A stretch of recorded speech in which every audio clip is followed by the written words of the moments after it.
Hi hello అండి అందరికీ నమస్కారం అండి ఫ్రెండ్స్. మనకి ఇప్పుడిప్పుడే తెలుగు రాష్ట్రాలకు సంబంధించిన వెదర్ రిపోర్ట్ అయితే రావడం జరిగిందండి. ఇక్కడైతే మనకు వచ్చిన అప్డేట్ ప్రకారంగా ఇక రేపటి నుండి ఈ జిల్లాలకు భారీ వర్షాలు అంటూ అప్డేట్ అయితే రావడం జరిగిందండి. అయితే ఇందుకు సంబంధించిన పూర్తి వివరాలు అయితే మన వీడియోలో తెలుసుకుందామండి. అంటే ఏ ఏ జిల్లాలకు ఈ వర్షాలు ఉంటాయి ఏంటి అనేది క్లారిటీగా తెలుసుకుందామండి.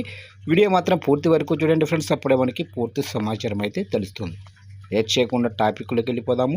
ఇక తెలంగాణలో నేటి నుంచి 3 రోజుల పాటు వర్షాలు పడే అవకాశం అయితే ఉందని హైదరాబాద్ వాతావరణ కేంద్రం వెల్లడించింది. ఇక ఈరోజు జయశంకర, భూపాలపల్లి, ములుగు, భద్రాద్రి కొత్తగూడెం, ఖమ్మం, నల్గొండ, సూర్యాపేట, మహబూబాబాద్, వరంగల్లో, హనుమకొండ, జనగామ, సిద్దిపేట జిల్లాల్లో అక్కడక్కడ మోస్తరు వర్షాలు పడతాయని తెలిపింది.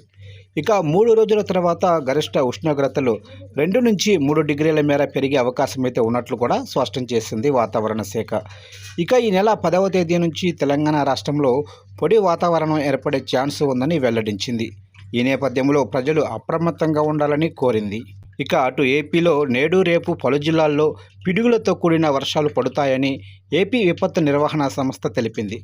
నేడు ఉత్తరాంధ్ర, కోస్తాంధ్ర జిల్లాల్లో వర్షాలు పడతాయని వివరించింది.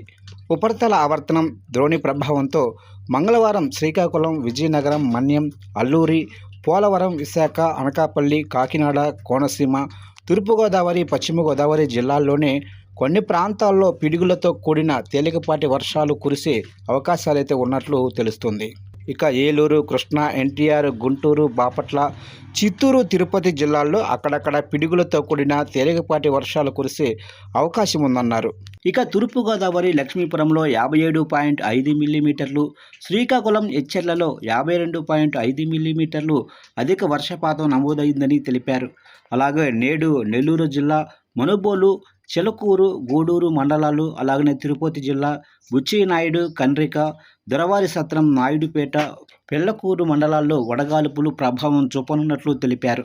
కొన్ని జిల్లాల్లో ఎండ తీవ్రత చూపే అవకాశం కూడా ఉందన్నారు.